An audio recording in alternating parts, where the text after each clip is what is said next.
Hi everyone, I'm Chris, and with Sam and Alessio we've been working hard on Spikeinterface-GUI, and we just released a new version, and this version is focusing on kind of like user experience, ironing out bugs and stuff, and user customization.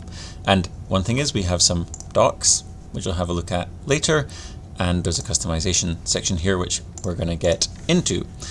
So you can get the latest version, Spikeinterface-GUI, if you use virtual environments, something like pip install Spikeinterface-GUI, and you could upgrade to make sure. Or if you're weird like me, you can run and use UV. You can do UV run SI-GUI, and then you can look around for analyzers to have a look with it.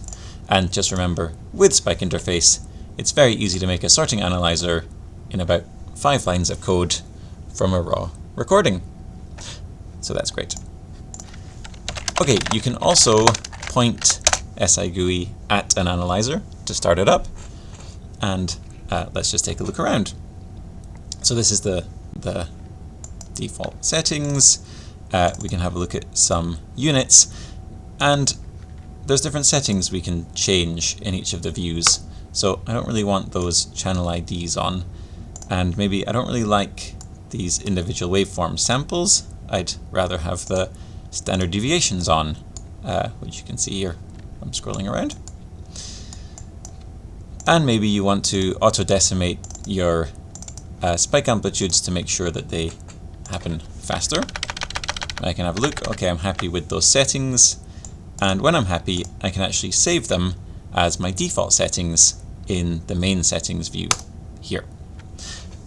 So I've saved those, and next time I load this up, those the window will come back with those settings already applied.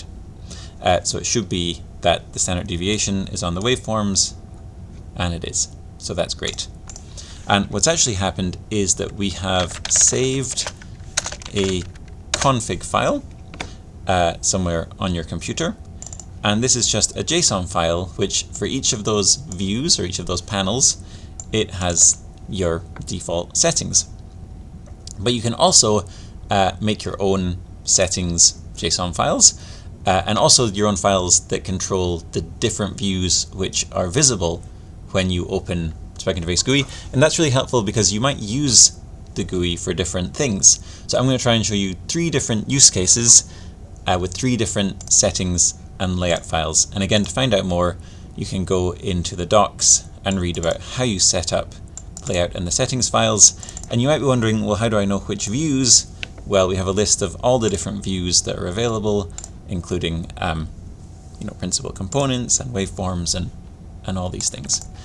So you should explore that, but I'll just show you a couple of use cases. So I'm going to run Spikeinterface-GUI, point it at a layout file, a settings file, and then an analyzer. And these are the settings and layouts that I use when I'm looking at my actual spike sorting. So the actual quality of the sorting itself, and taking a look at the real raw spikes.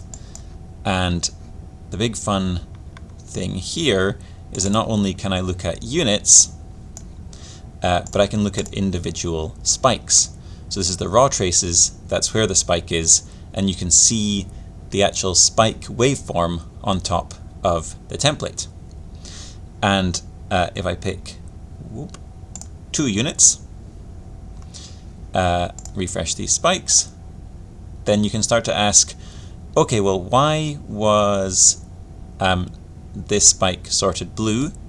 And then if you have a look at the templates, you can see, well, on the maximum channel here, this spike looks a lot more like the blue template than if I look at this spike. Well, on this template, this spike looks a lot more like the green template. So you can actually get some insight into what's going on in the spike sorting itself. And again, you can look at any unit, refresh these spikes, and just take a look.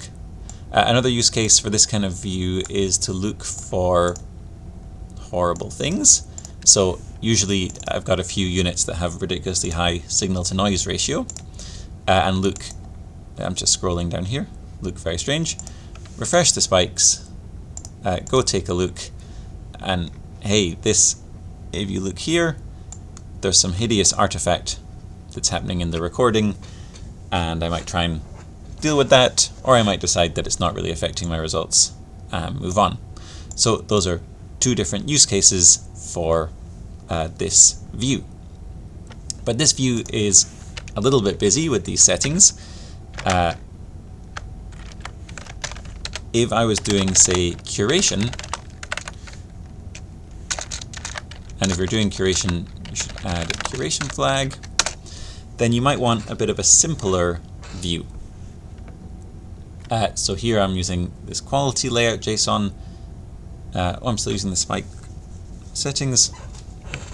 There's another settings file. Okay, so this is much simpler. I've just got an autocorrelogram, a spike rate, some waveforms, and the spike amplitudes, and I can go through and decide this is noise, I think that's noise, I did this earlier, that's good. I'm not sure, this autocorrelogram isn't very clear in the center, so maybe that's multi-unit activity. Oh, I'm not sure about this one. I can use control to flick through. That one definitely looks like a good unit, so I can label it, and you can see that this quality column is filling up. And when I've made some decisions, I can save them in the analyzer itself, or I can export a JSON file, and if I forget, it will warn me. So I won't forget, I'll save it, and then next time I load this analyzer, these units will already be there. So that's another use case, a much simpler view for when you're doing, say, manual curation. Okay, the third thing I was going to show is, in our experiment, we have an open field session and a VR session, and often those units get split. So we have our own custom merging algorithm, which suggests some units to be merged.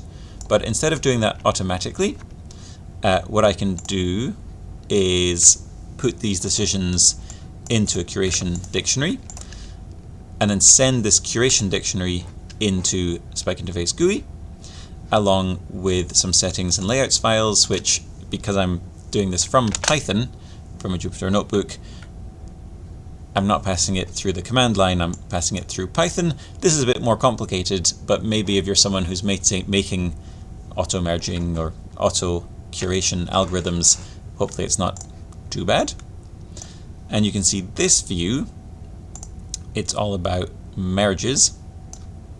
I'll just shift it around a bit, and we can take a look at some potential merges. And this is exactly the kind of thing that I want to see. This is two units, one that has a lot of activity in the first, say, third of the recording, and then its activity drops down. Another one which only appears in the second 2/3 of the recording. This is probably an oversplit unit, which should be merged. And that's great. So this gives you a way of, let's see some triples. Yeah, is this triple something? Yeah, possibly that should be a triple merge. So this kind of view is great for checking out a merging algorithm that you've made. And you can also try out any of the auto merge algorithms that are in Spikeinterface. We're hoping to add some more soon. So you can choose one, calculate it on the fly, and then test out the merges. And if you want this merge, I can't remember, but we can look at this question mark. You do Control A to accept the merge, and that will move it into this curation window. And then once you're happy, you can save those merge decisions in the analyzer or export to JSON. And again, of course, if you want, you can just look around individual units. Oh, a lot of noise over there. I swear there are nice units around somewhere here. None of these. There's one. So you can also, switch from merging to just taking a look at units if you'd like. Okay, so I hope that convinces you to upgrade Spikeinterface-GUI. Try it out. I've left the different settings and layout JSON files nearby wherever you're watching this video. So yeah, try it out. If you find any bugs, let us know. It's the early days, we're still ironing things out. Please leave GitHub issues, we will be responding to them.